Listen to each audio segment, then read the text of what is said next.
Salut à vous, aujourd'hui on est le 29 décembre, on est à 2 jours du réveillon, bientôt l'année 2021. Hier on a parlé donc de Lemmy, Motorhead, c'était les 5 ans de sa disparition. Et sur la fin j'ai parlé que pas mal de groupes commémoraient, et j'ai oublié de parler qu'il y a quand même des groupes français de cover de Motorhead. Donc je voulais parler de No Class, qui tournent pas mal dans la moitié sud de la France. Il y a aussi les Bone Shakers qui ont sorti un album, des gars du Pas-de-Calais. Il y a aussi sur Paris les Spade, qui ne sont autres que les X Syndicate, qui ont monté un groupe de cover band en reprenant du Motorhead. Aujourd'hui on reste en Angleterre, d'ailleurs on va parler d'un groupe qui a pas mal tourné avec Motorhead, qui a participé à pas mal de festivals en Angleterre. Je voulais parler de Vardis, comme c'est écrit sur mon t-shirt. Vardis, c'est un groupe du centre de l'Angleterre qui s'est formé en 73-74, qui va pas mal écumer les pubs, les clubs ouvriers, tout ça, en amateur. Et c'est à partir seulement de 78 qu'ils vont devenir plus ou moins professionnels. En 79, ils vont sortir un 45 tours. Et en 80, ils vont sortir le premier album. Donc 100 miles per hour. Qui est leur premier album, et la caractéristique c'est qu'en fait c'est un album qui a été enregistré live. Donc c'est du... À la base Vardis c'est un groupe de rock, donc qui ont viré très électrique et qui vont faire partie des groupes de la New Wave British Heavy Metal. Ils vont sortir 4 albums. Ça va être assez énergique, c'est un mélange de hard rock, de heavy metal, de status quo survitaminé agressif.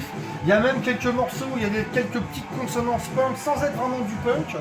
Donc voilà, ils ont eu leur petite heure de gloire dans les années 80. Ils vont sortir, d'ailleurs juste pour dire, cet album là, donc c'est un album avec 11 titres, donc très électrique.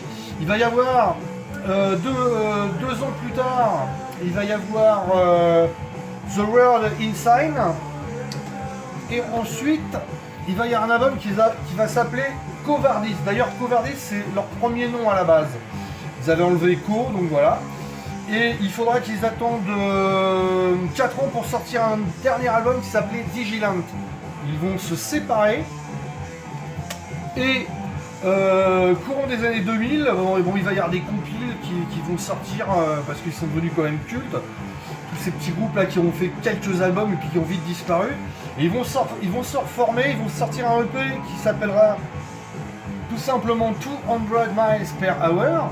Et ils vont signer un album chez Steamhammer, le label de métal allemand, qui s'appelle Red Ice.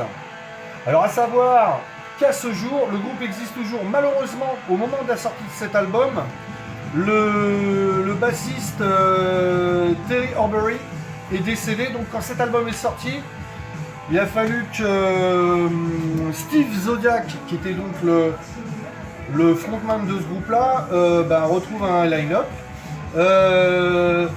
Donc ils écument les festivals. Malheureusement, dans nos contrées, je ne crois pas qu'ils soient passés. Je sais qu'ils sont passés un peu en Allemagne, en Hollande. En tout cas, ils sont actifs en Angleterre.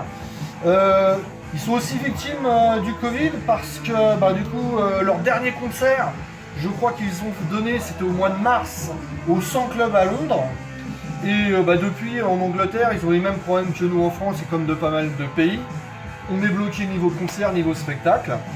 Alors en tout cas, c'est un groupe un peu méconnu vers chez nous, mais pour vous dire, c'est du hard rock, du heavy, du rock boogie, c'est bien vénère, c'est un produit pur British. N'hésitez pas à acheter une oreille, et puis je vous dis à mercredi. La bise.